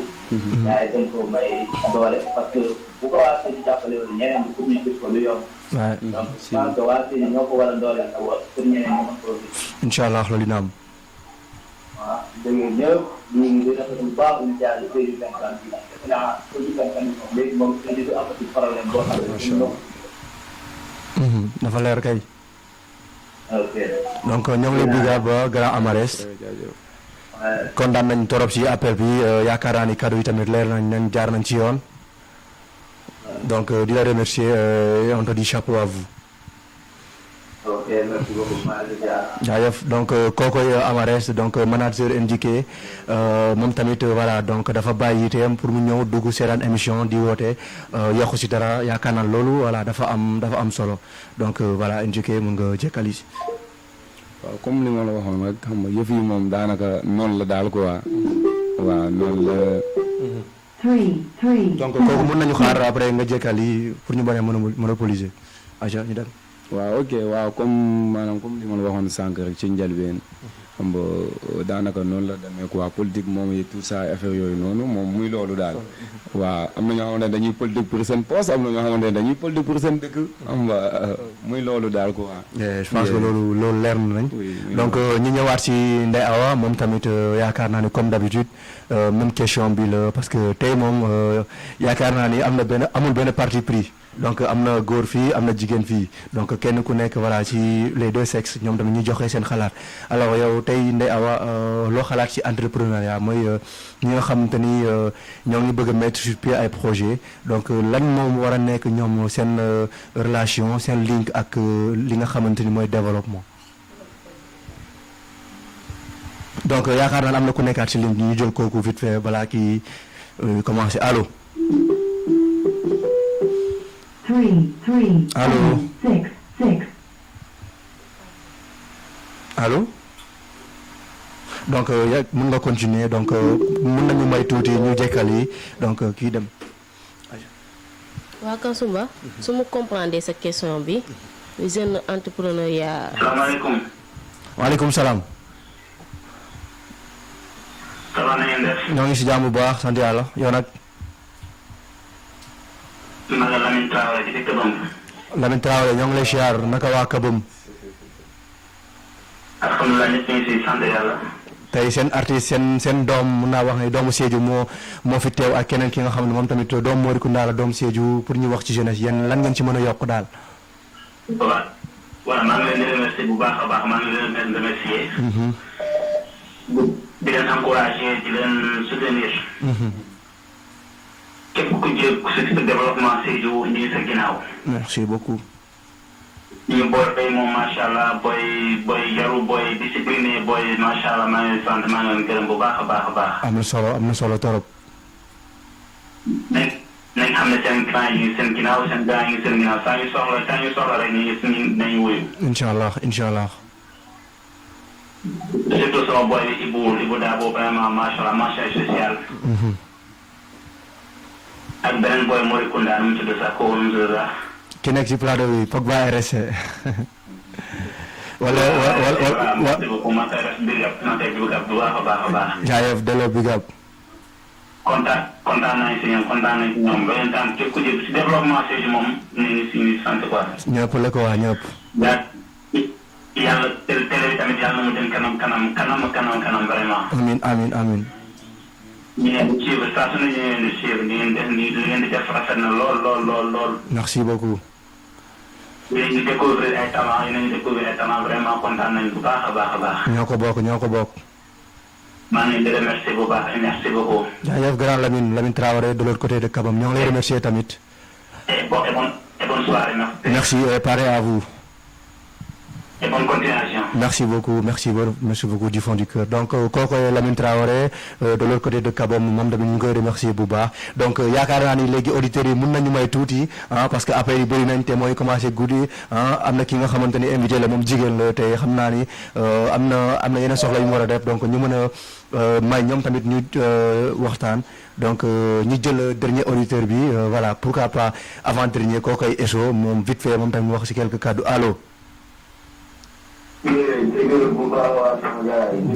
dama ñëwaat parce que pour vous dire la vérité je suis impressionné par la richesse et vraiment l'organisation au niveau de votre plateau. merci beaucoup. yàlla xam na ne niveau bi dafa kaw. merci pour les compliments. mais gis nga ñaari boy yu ma invité noonu jégalu ma maa ngi utiliser terme boy ils sont super intelligents. Moi, je suis impressionné. C'est pas par hasard, ils sont trop forts. Ils sont à la hauteur. Non, Yeah, right. Elle est pertinente, you know. Il faut ngeen jox ma li tam pas après. Amul ragal di ngeen déggante amul ragal ñaari artiste. waaw te lu ma bëgg wax ne gis nga ñu jeunesse bi nañ doon benn. Billah. benn bloc. Yeah. ñu jël le développement ak l'avancement de Sédhiou ñu teg ko ci kanam. La population de Sédhiou est plus que les quelques hommes qui sont en train de nous manipuler là-bas. Alors ñun ñoo leen ëpp doole. lu ma lay wax nii déglu ma bu baax Sédhiou bu mën a développer sans cette jeunesse là. dafa leer. Mais on a besoin que cette jeunesse consciente. yéen a ngi may dégg bu baax. en ñoom lay déglu grand. suñu ko defee man maa la wax nii wala on va plus entendre ni ñuy gëmloo ne Sédhiou est la région la plus pauvre du Sénégal. wallaahi on a entendu ça du temps de nos grands-parents. billaahi dafa war a dañ. billaahi dafa war a dañ si yoon. te ñun ñoo ko war a dàq. Sédhiou est la région la plus analphabète nu ñu koy waxee sax analphabétisée non analphabétisée du Sénégal. voilà. billaahi. lu ñaaw lu nekk loo ko gisee Sénégal ñu ne la ko Sédhiou mais loolu dafa war a dégg. dafa war a dañ il faut que ñu changer mentalité yi. xam nga ñan ñoo koy dàq ñun jeunesse consciente yi ñun ñoo naan wala on va dégager ça à Sédhiou. billaahi déguerpir tout ce qui est néfaste. Il faut à la place qu'il faut à Sédhiou. surtout très important. Et prendre, par exemple, imagine-toi, nous sommes la région la plus pauvre du Sénégal. Mais écoute, les politiciens de Sédhiou sont les plus riches du Sénégal. Quel paradoxe. C'est un paradoxe, moi. En fait, soo ko waxee ñu ne état de coupe wax. man tey si suba yéen la xam na ne ku ma yëg ci local bi def ma woo mu ne ma écoute état. je suis à partir de Sédhiou. maa ngi accouché ci te ñu ngi tëdd ci yoon yu nga xam ne est-ce que yow yaa ko yónni je suis content d'entendre cela. Vraiment ñu wante dëgg ñun nekkuñu fii di politique kenn. Wallaahi. nekkuma ci ginnaaw kenn te kenn nekkul sama ginnaaw xam nga kan moo nekk sama ginnaaw. yàlla suñu borom. l'omniprésent et l'omnipotent. su ma gisee jeune bu nga xam ne vraiment mu ngi ci yoon dem yàlla xam na ne pare naa su ma ko mënee def dama koy def ngir yàlla ak yoon nañ ko gis. Wallaahi ma ci lenn. dafa am solo grand. te lu may wax nii wala sama diggante ak yàlla laa lay waatal ni maa ngi ci direct wax. soo demee te di lay wane un studio bu nga xam ne ESO moo ko financé benn politicien def ko. soo demee Dakar bi nga koy fekk ay atelier de couture yu nga xam ne man maa ko financé benn politicien nekkul ci. Wallaahi. vraiment. demal dans le secteur bi nga koy fekk des hectares yu nga xam ne man maa ko cité sama gardien bi kese ci tool ba mu ngi am un salaire bu nga xam ne macha allah di si sant yàlla bay faal. Wallaahi loolu laa gëm quoi nañu wax jeunesse bi tëgg. loolay développement grand. billahi wala sa bugguma jël ligne bi mais su ma lay wax dëgg saa nu ma bëggee Sédhiou développé bu dee ñëpp noonu lañ ko bëggee dem na ko sori yàlla xam na nit ñu ngi daw Dakar. Wallaahi. mais malheureusement y a jeunesse consciente qui veut le développement mais quelques hommes ne veulent pas le développement de Sédhiou alors que leurs familles sont développées jusqu'à l'infini. Ce sont qui? Ce sont ces hommes politiques de Sédhiou ñoom ak seen sët yi ak seen sëtaatu sët yëpp. Voilà, ils vont pas sonner dans le ski. C'est décevant franchement. C'est ça, maa ngi jégalu bu baax. non grand li nga wax am na solo. yàlla xam na ne moom macha allah xaw ma lan laa mën a def pour ñu quoi mais yàlla xam na ne moom bon jarul wax bu bëri quoi incha allah rabi yàlla baax na. jaajëf bro jaajëf kontaan si yow grand. jaajëf. waa Sédhiou 24 ñoo ngi lay remercier bu baax donc kookoy ESO Diato moo ñëwaat un artiste d'une renommée internationale mu ngi def li nga xamante ni ça va dans le sens de voir Sédhiou propulsé vers l'avant te loolu yaakaar naa ne loolu dafa am solo alors tey ñu ñëwaat si Ndeye Awa di la wax ni yow lan mooy sa gis si nga xamante ni dañ bëgg a mettre ay projets donc pour yow lan la projet yi mën a nekk en rapport ak li nga xamante ni mooy développement. Kansoumba sa question bi neex na ma trop xam nga lu tax jeune entrepreneuriat bëri nañ fii Sédhiou mais xam nga lan mooy problème jeunes yi bëgg nañ créer fii d'emploi ou promoteur d'emploi mais problème mooy problème de financement jeunes yi amuñu ko financement bu ñëwee fii nga dégg maire yi ak paa yi te maire yi ak paa yi taxaw ñu benn projet maire yi satane nañ ñoom dañuy dem jël financement bi yóbbu dem jënd ay bagages pour jaay ko mais suñu parents yi doyuñu ko dara kon te bu ñu waxee financement dañoo war a financer les jeunes pour ñu mën a créer des projets pertinents yi xamante ne mën na recruter les jeunes ñu liggéey maa ngi jël exemple mairie bi te bu jógee pour jàppale jeunes yi pour le financement ba ci yàlla état dina jóg jàppale leen il faut que ñu commencer suñu région Sédhiou bii du ñu xaar ci kaw de fii lañ koy commencer te bu ñu amee te ñuy jàppale jeunes yi pour affaire financement dañuy jeune créer fii benn entreprise bu xamante ne car macha allah doo ko dëggati fenn lu dul Sédhiou rek mais pour nga gis fii Sédhiou pour nga dox nga gis jeune bu xamante ne muy créer fii entreprise ñu ne kii waa Sédhiou waa amul nañ jël exemple Modou Fall jeune entrepreneuriat la xale bu ndaw boo ko laajee ñaata nga commencé pour nga taxawal bitig bari ci yàlla bu la ko waxee di nga téye sa gémmiñ te fa la toll ubbil boulangerie fu sori kay te ku nekk loolu lay ñaan te moo ngi di recruter waat waa Sédhiou moom te mu ubbee nii te keneen am moom tamit mu ubbi man ma ubbi loolu day tax Sédhiou mu développé man de sama objectif pertinent mooy en tant que une agence de développement local la boobu laa def centre te damaa am objectif bu xamante ne mooy damaa ñaan yàlla mooy lu ma fixé mooy taxawal fii ay projets yu amul fenn di recruter les jeunes ñu liggéey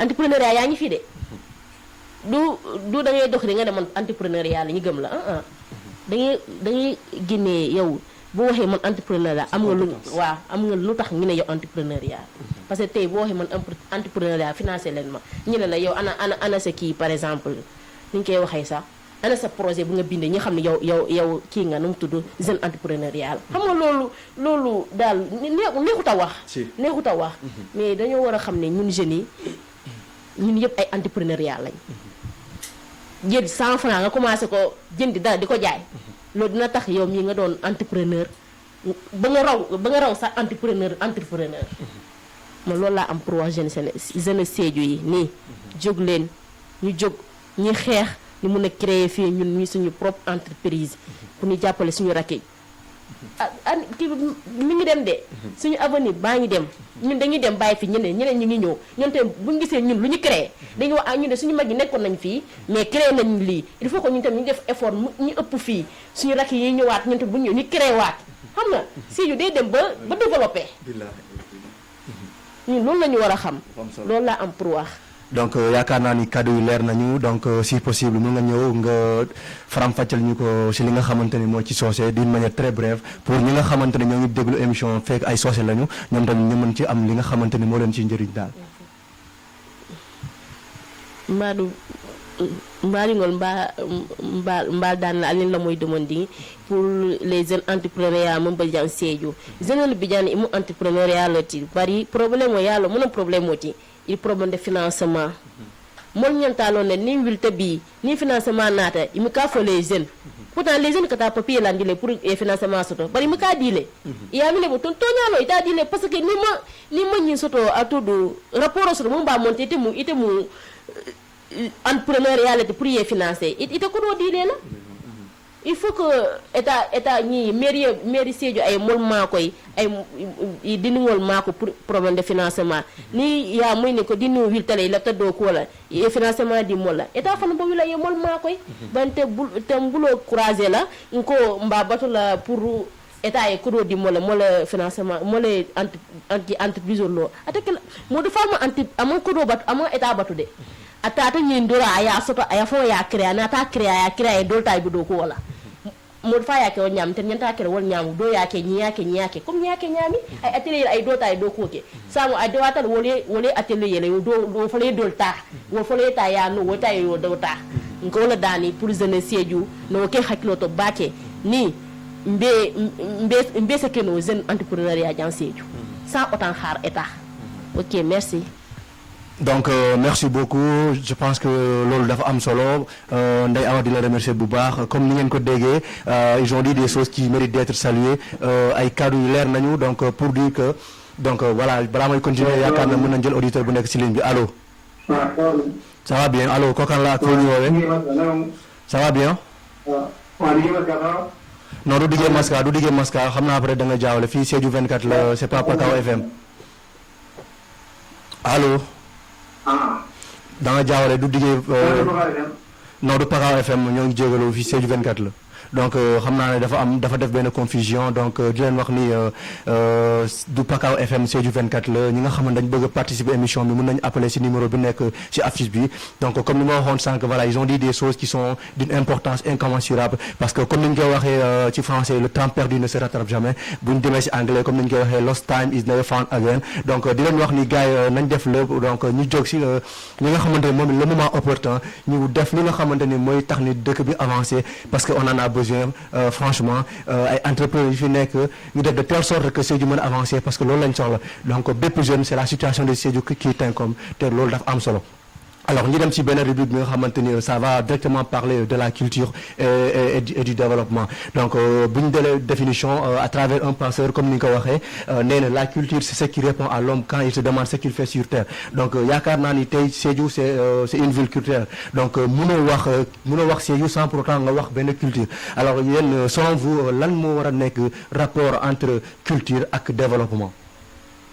si c'est vrai supposons maanaam développement ak culture dañoo wute quoi parce que dafa am différence quoi maanaam développement mooy comme sànq li ma la waxoon rek xam nga maanaam supposons Sédhiou ci dynamique bu mu toll nii Sédhiou ñun dañoo sonn loolu lay wax ji dañoo sonn on a beaucoup souffert 27 ans Sédhiou dara demul dara dikkut xam nga man daa am li ma yéem sax parce que dama dégg xam nga dama koy souligner quoi parce que dama dégg ñu ne waali yi indi nañ fi waali yi ay affaire yooyu noonu ay festival yi tout ça ay affaire yooyu noonu yow supposons c'est de 27 ans ñu ngi jooy nga yëkkati waali indi ko ak orchestre bi nga jox ko ay million te Wally million boobu noonu day dem toog ak njabootam ñu lekk ko Wally du ko fi million boobu du ko fi investi xoolal suñu tali yi nu mu mel oto sax non c'est compliqué oto sax du fi jaar xoolal suñu yoon yi lu ñu mel xoolal suñu tali yi pavier yi mais pavier yi c'est des centaines de millions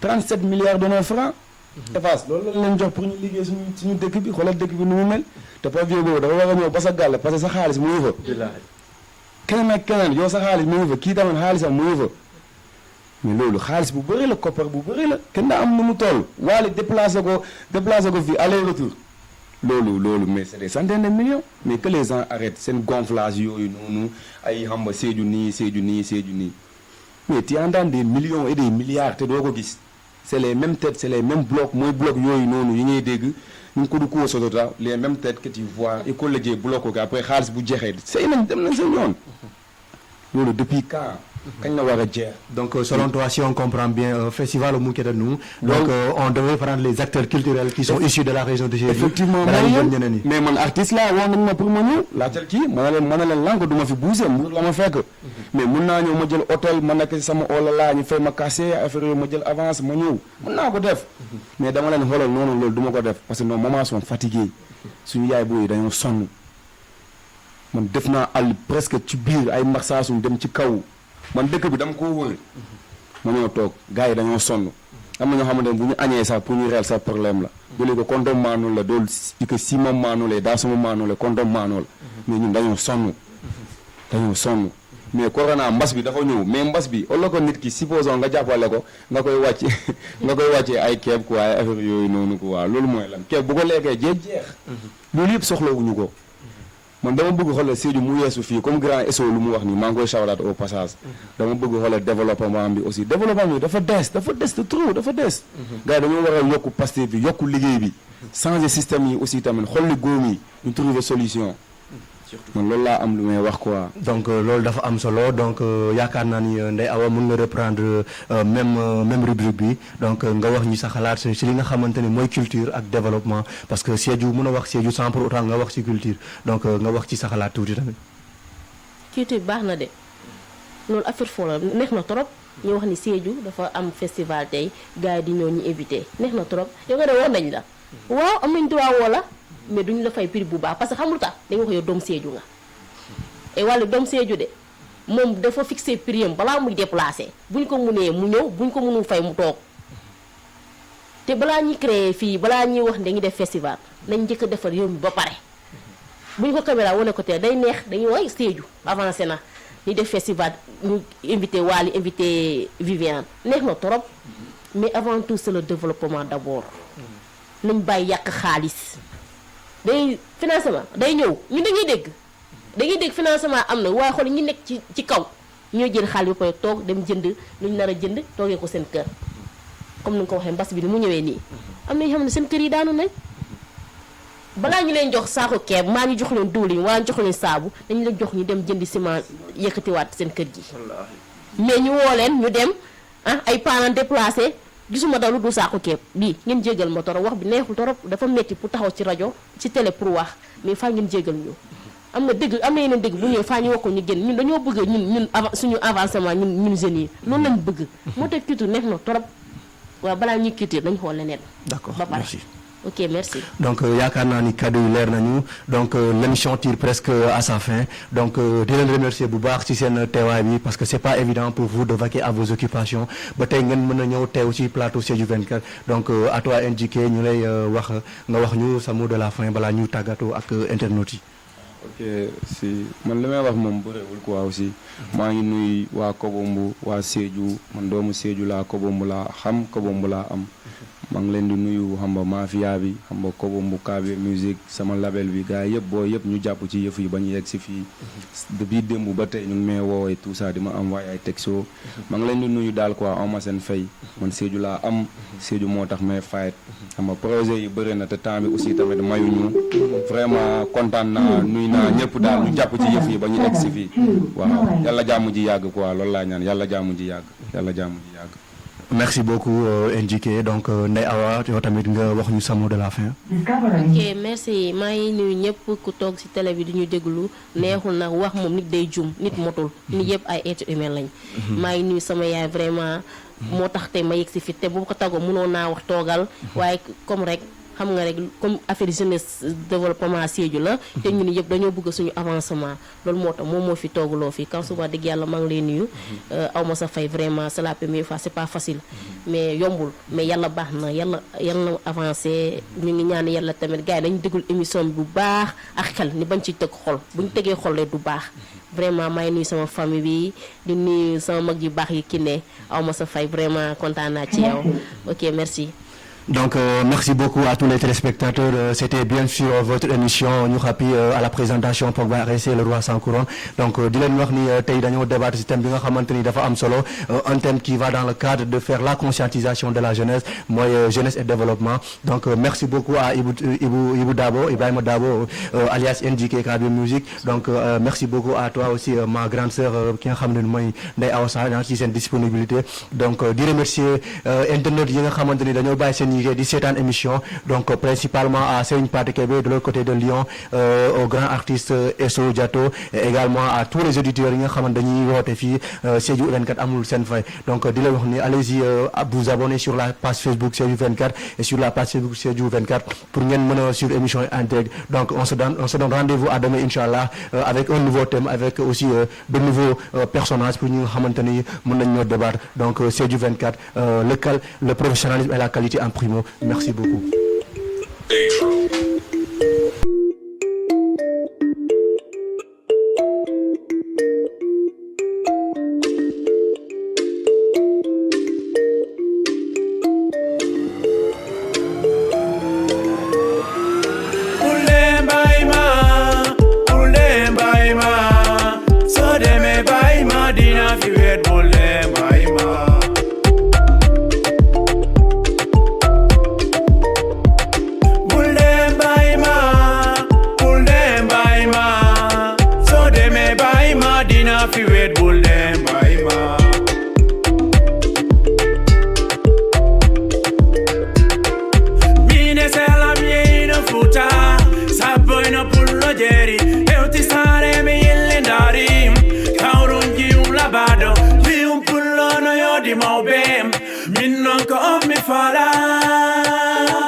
Chérie, vino con mi fala.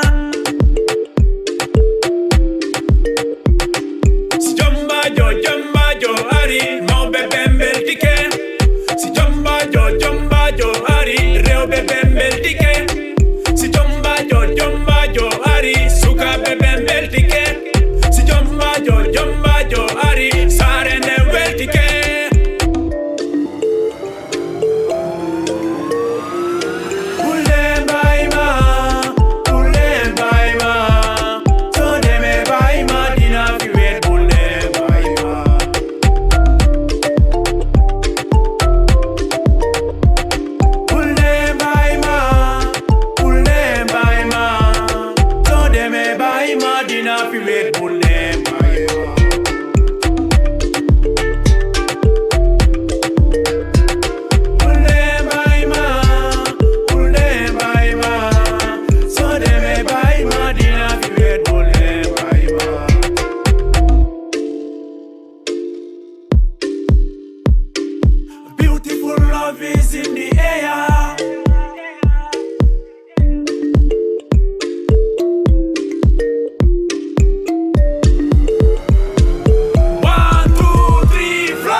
suka bebe beltike